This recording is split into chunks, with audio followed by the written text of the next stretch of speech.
المشاهدين، في إطار تقديم العون والمساعدة لكل فئات وشرائح هذا الوطن الوطاء، قدمت جمعية الشارقة الخيرية مساعدات لعدد من الأسر المتعففة. التفاصيل في سياق التقرير التالي للزميلة نصيبة موسى. جمعية الشارقة الخيرية واحدة من أهم مؤسسات الدولة الناشطة في العمل الخيري، حيث تقدم المعونة والدعم لمختلف الشرائح المحتاجة. وخلال الصيف تتنوع الخدمات والاحتياجات التي تقدمها الجمعية، حيث أطلقت حملة الصيف مسؤولية الجميع. وقد قامت الجمعية وبدعم من بعض المؤسسات والأسر ذات القلوب الرحيمة والأيادي البيضاء بتوفير بعض الأجهزة المهمة والتي يحتاجها كل بيت، خاصة خلال فصل الصيف والذي يتميز بحرارته العالية.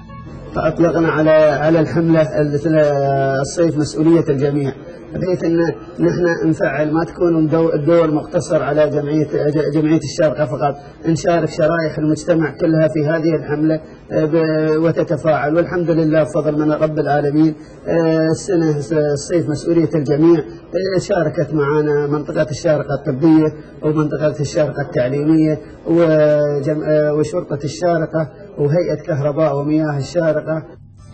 وقام فريق من العاملين في جمعية الشارقة الخيرية بتوزيع المساعدات على عدد من الأسر المتعففة، واشتملت هذه المساعدات على عدد من الأجهزة الكهربائية كالغسالات والثلاجات والمكيفات الضرورية في الحياة اليومية.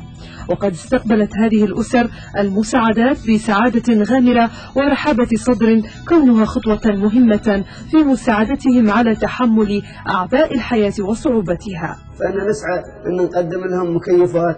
عندهم بالنسبة للثلاجة، في بعض الأسر تحرم من الثلاجة، لو أن الواحد يستغرب في الجو أنه كيف يعيش بدون ثلاجة.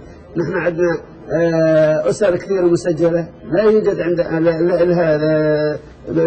ماء بارد تشربها، فما يرضي المجتمع والأسر والأسر بالنسبة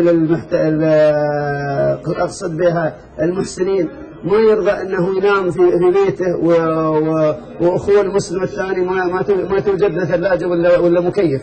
فعاليات الجمعية لا تقتصر على فصل الصيف فقط، بل تستمر طيلة العام، حيث يعمل فريق متخصص في جمعية الشارقة الخيرية على تقديم المساعدات لشرائح المجتمع المحتاجة كالعمال والطلاب أيضا.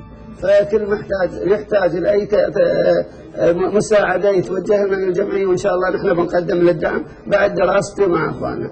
وتحتفل